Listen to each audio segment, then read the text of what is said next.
नमस्कार दर्शकों।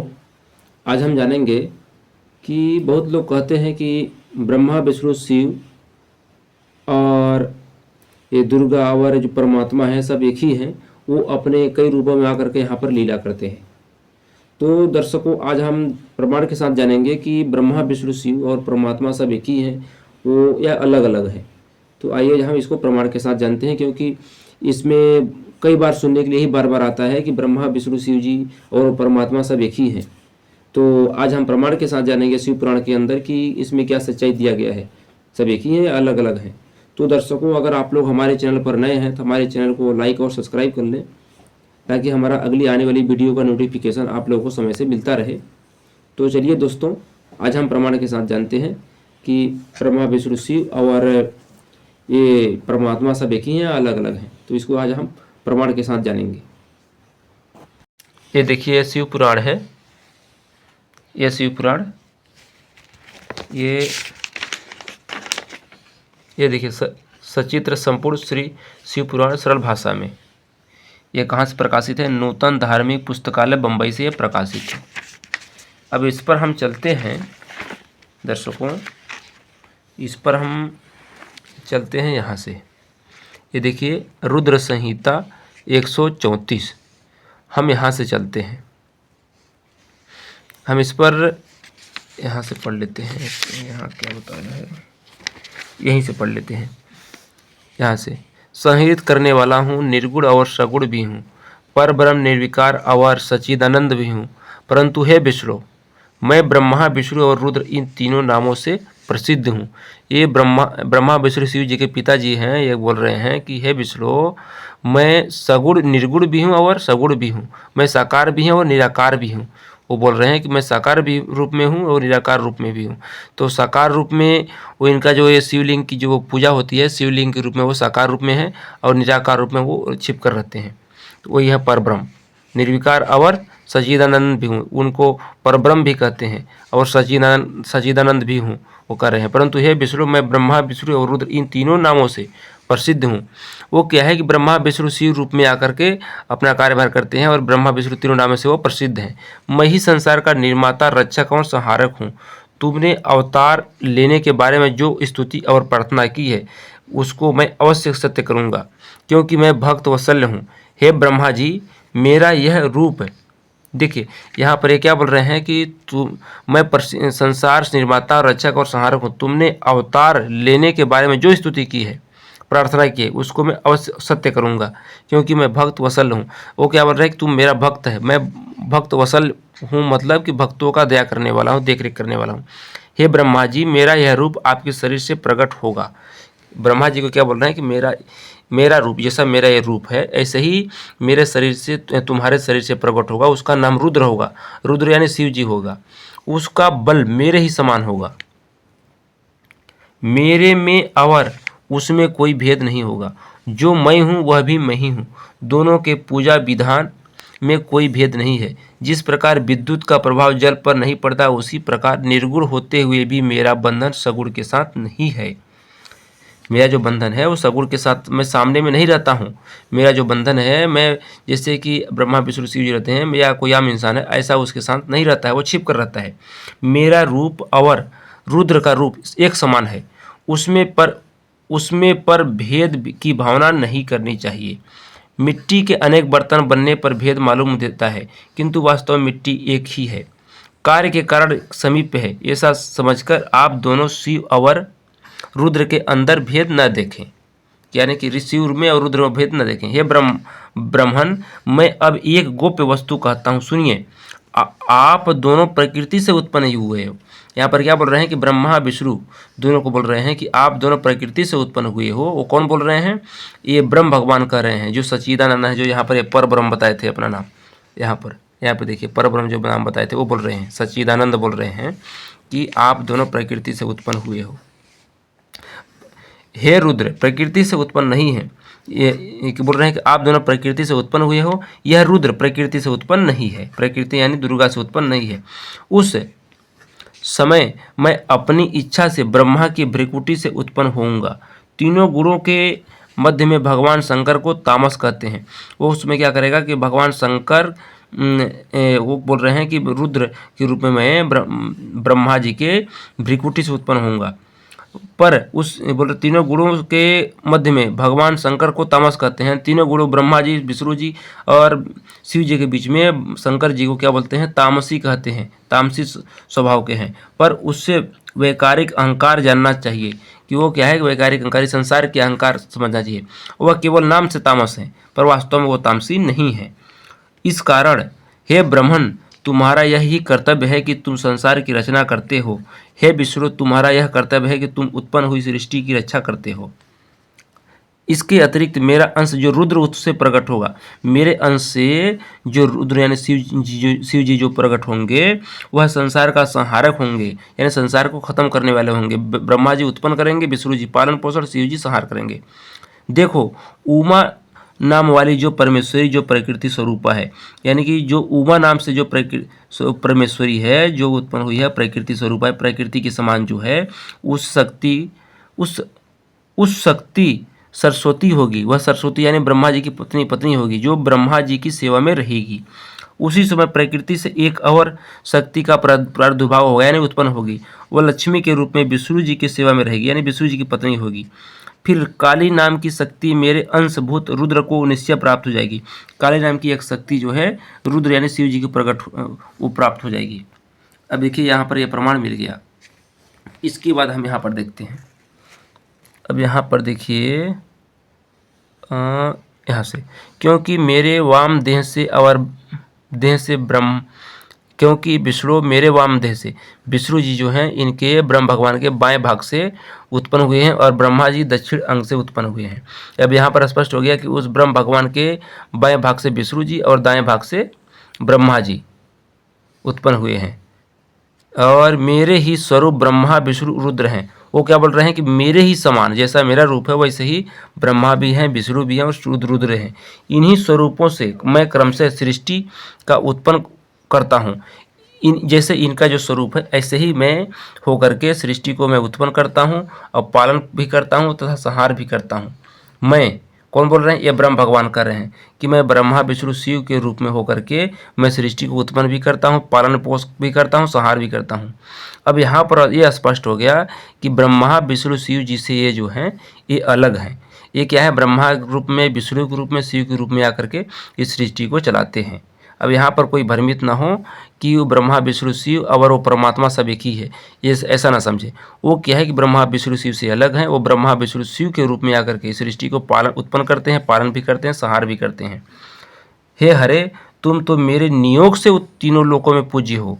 वो कह रहे हैं कि हे हरि, हे विष्णु जी, तुम मेरे दया से ही तुम तीनों लोकों में तुम पूजा के योग्य हो। सभी लोग तुम्हारा अर्चना, सम्मान और भक्ति करेंगे। केवल रुद्र की सेवा तुम और ब्रह्मा करोगे। रुद्र जो रहेंगे शिव जी, उनकी सेवा तुम और ब्रह्मा जी करोगे, क्योंकि वह शिव का पूर्ण अवतार है और लोकत्रय का विध्वंसक है। हरे, और सुनो, जब पद कल्प आवेगा तब ब्रह्मा जी तुम्हारे पुत्र होंगे।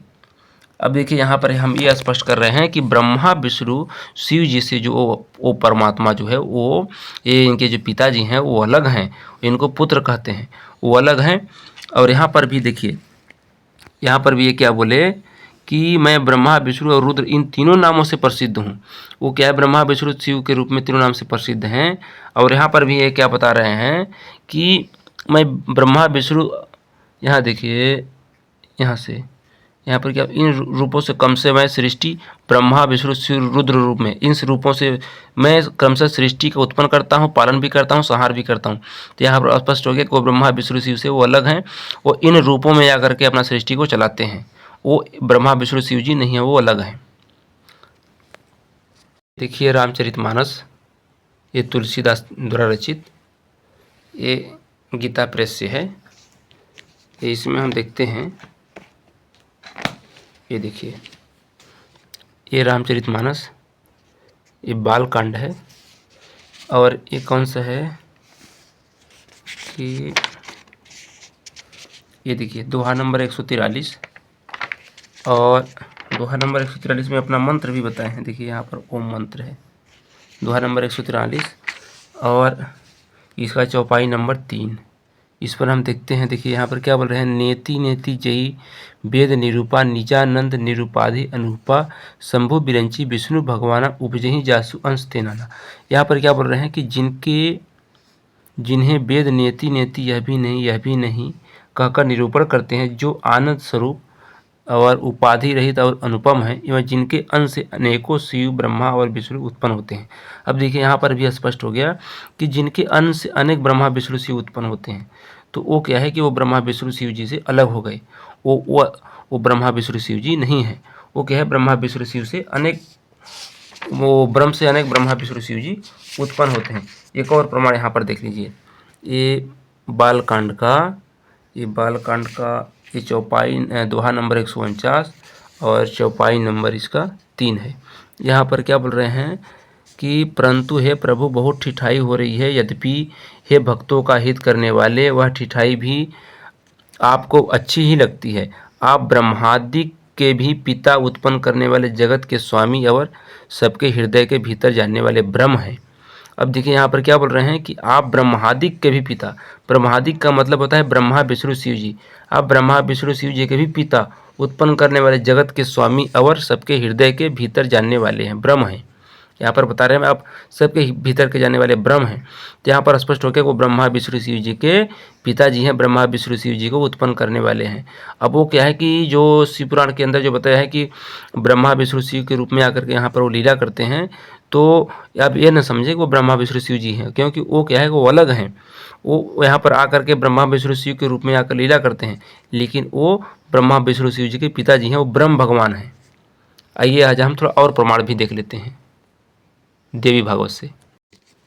ये देखिए श्रीमद् देवी भागवत महापुराण कोड नंबर 1898 द्वितीय खंड, ये यहाँ से प्रकाशित है।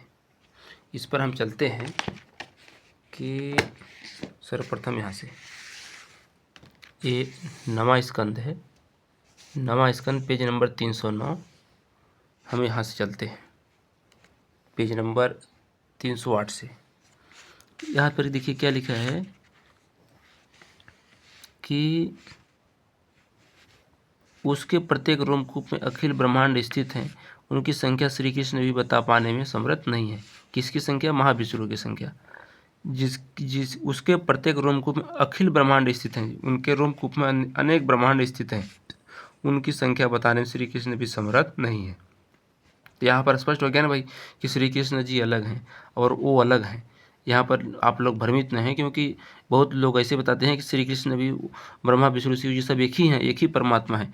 तो आप लोग भ्रमित न हैं, परमात्मा कोई और है। ये जो ब्रह्म के बारे में बात चल रही है, वो ब्रह्म है, वो कई रूपों में आते हैं ब्रह्मा विष्णु शिव के रूप में। तो वो हैं देखिए यहाँ महाविष्णु लिखा है, तो वो अलग हैं। ये श्री कृष्ण जी, ब्रह्मा विष्णु शिव जी ये अलग हैं। तो जैसे पृथ्वी आदि लोक व्याप्त रजोगुण की संख्या कोई निर्धारित नहीं कर सकता, उसी प्रकार उसके रोम कूप स्थित ब्रह्मा विष्णु शिवादि की संख्या भी निश्चित नहीं है। क्या है कि वो जो ब्रह्म भगवान हैं, उनके रोमकूप में अनेक ब्रह्मा विष्णु शिव जी अंदर स्थित हैं। प्रत्येक ब्रह्मांड में ब्रह्मा विष्णु शिव आदि विद्यमान रहते हैं। अब यहाँ पर देखिए ये पेज नंबर 309 से, पृथ्वी से ऊपर भूरलोक, उसके बाद भूरलोक, ऊपर सर्वलोक, सत्पश्चात जनलोक, फिर तपोलोक और उसके आगे सत्यलोक है। उसके भी ऊपर तप स्वर्णक अभाव वाला ब्रह्मलोक है। ब्रह्मांड के बाहर भीतर स्थित रहने वैसे सब कृत्रिम है। हे नारद, उस ब्रह्मांड के नष्ट होने पर उन सब का विनाश हो जाता है।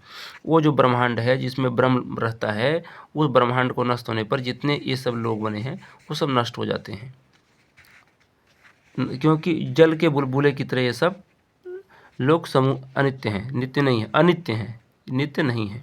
गोलोक और वैकुंठ सनातन, अकृत्रिम और नित्य बताए गए हैं। महाविष्णु के प्रत्येक रोमकूप में ब्रह्मांड स्थित है। अब देखिए यहाँ पर विष्णु नहीं बोला, महाविष्णु के रूप में, महाविष्णु के प्रत्येक रोमकूप में जितने ब्रह्मांड हैं, अनेक ब्रह्मांड स्थित हैं। तो यहाँ पर ये महाविष्णु, विष्णु जी से अलग है वो। तो आप लोग यहाँ पर भ्रमित न हैं, क्योंकि वो ब्रह्मा विष्णु शिव के रूप में आकर के अपना कार्यभार चलाता है। तो लोग नहीं समझ पाते, वो कहते हैं कि विष्णु जी ही हैं, ब्रह्मा जी ही हैं, शिव जी हैं, लेकिन वो होता नहीं है। वो महाविष्णु रूप में आएगा, महाब्रह्मा रूप में आएगा, महाशिव रूप में आएगा। तो वो महाविष्णु है। देखिए उसके रोमकूप में अनेक ब्रह्मांड स्थित हैं, इनकी संख्या श्री कृष्ण भी नहीं जानते। श्री कृष्ण जी भी जो हैं इनकी संख्या नहीं जानते। फिर दूसरे की क्या बात है। प्रत्येक ब्रह्मांड में अलग अलग ब्रह्मा विष्णु शिव आदि विराजमान रहते हैं। वो क्या है, प्रत्येक ब्रह्मांड में ब्रह्मा विष्णु शिव ग्रुप में वो अपने बच्चे को भी विराजमान करके रखता है, या तो फिर वो खुद उनके रूप में जा करके अपना कार्यभार करता है। और प्रमाण देखिए,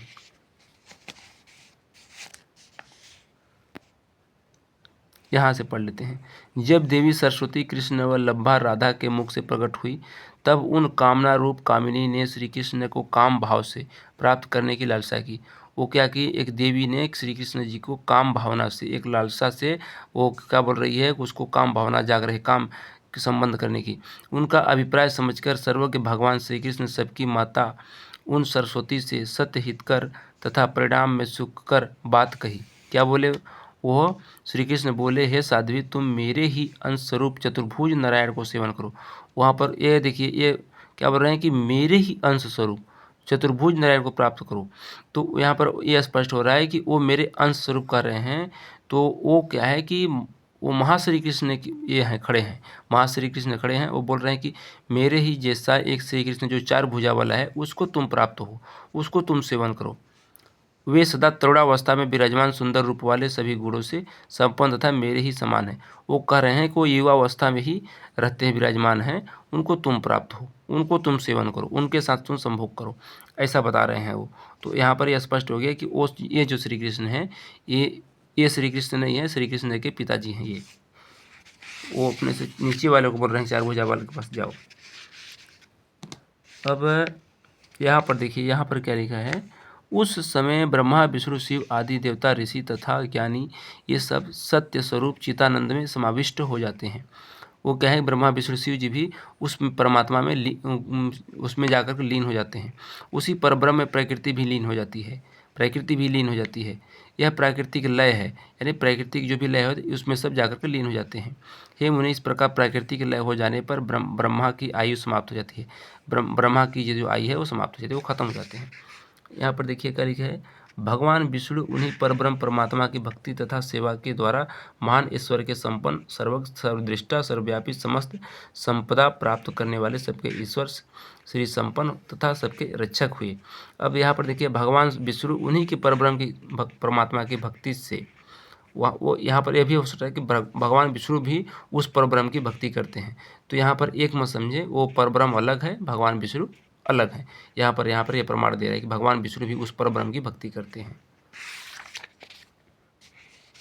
यहाँ पर देखिए, ये पेज अध्याय नंबर 9, ये 9वां स्कंद है, अध्याय भी 9 है। ये पेज नंबर भी देख लीजिए, 346 है। अब यहाँ पर हम देखते हैं, महाविराट की आज्ञा से अनुसार ब्रह्मा विष्णु शिव आदि देवता इस पर प्रकट होते हैं तथा समस्त प्राणी इस पर निवास करते हैं। अब यहाँ पर यह स्पष्ट हो रहा है कि महाविराट जो महाब्रह्मा, महाविष्णु, महाशिव जो है, महाविराट के रूप में जो रहता है, उसके आज्ञा से ब्रह्मा विष्णु शिव आदि सब देवता यहाँ पर प्रकट होते हैं, उसका पावर यहाँ पर चलता है। तो आप लोग ये ना समझे कि वो ब्रह्मा विष्णु शिव जी वो परमात्मा सब एक ही है, वो अलग है। उसकी आज्ञा से यहाँ पर ये ब्रह्मा विष्णु शिव जी यहाँ पर उत्पन्न होते हैं। अब यहाँ पर देखिए, यहाँ पर क्या बोल रहा है कि प्राकृतिक प्रलय के अवसर पर ब्रह्मा का भी निपात हो जाता है, यानी ब्रह्मा का भी मृत्यु हो जाता है। प्राकृतिक जब प्रलय होता है उस समय केवल महाविराट पुरुष विद्यमान रहता है, महाविराट पुरुष बचता है, बाकी सब नष्ट हो जाते हैं। क्योंकि सृष्टि के आरंभ में ही परब्रह्म श्री कृष्ण ने इनका सृजन किया। सृष्टि को आरंभ में परब्रह्म जो कृष्ण है, वो जो मतलब ब्रह्म भगवान है, वो जो काल है, वो ही बचा था, बाकी ये सब नष्ट हो जाते हैं। यहाँ पर ये चीज़ बताया जा रहा है।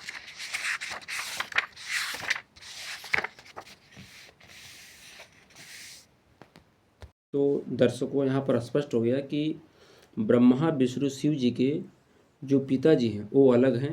वो ब्रह्मा विष्णु शिव के रूप में आकर के यहाँ पर अपने कार्यभार को चलाते हैं। तो यहाँ पर आप लोग भ्रमित न हो। कोई अगर कुछ बोलता है, आप उसे बोलिए प्रमाण दिखाओ। हम प्रमाण दिखाओ तो मानेंगे, बिना प्रमाण का नहीं मानेंगे।